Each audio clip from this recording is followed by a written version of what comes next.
هنعمل النهاردة بقى وصفة من الوصفات العتيقة من التراث بتاعنا. هنعمل القراقيش. قراقيش يعني مقرمشة من بره وهشة من جوه وفي نفس الوقت بتدوب في البق.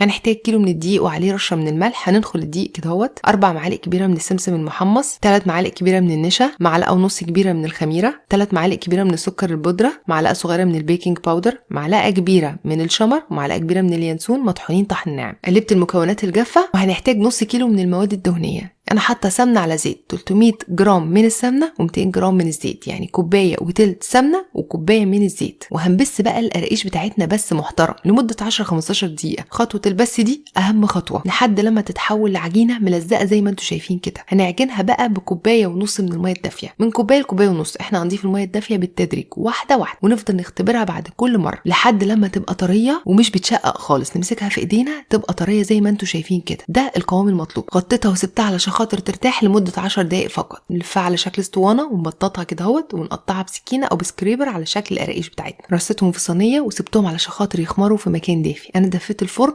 وحطيتهم بعد كده على خاطر يخمروا في الفرن. بينفشوا ويبقى شكلهم زي ما انتم شايفين كده. وبعد ما تخمر ندخلها فرن سخن في نص الفرن على الشبكه على درجه حراره 180 لمده نص ساعه. تاخد لون من تحت ومن فوق، وده بيكون شكلها بتحمر كده من فوق ومن تحت كمان. تبقى مقرمشه من بره وهشه من جوه وبتدوب في البق. جربوها وليه رايكم فيها.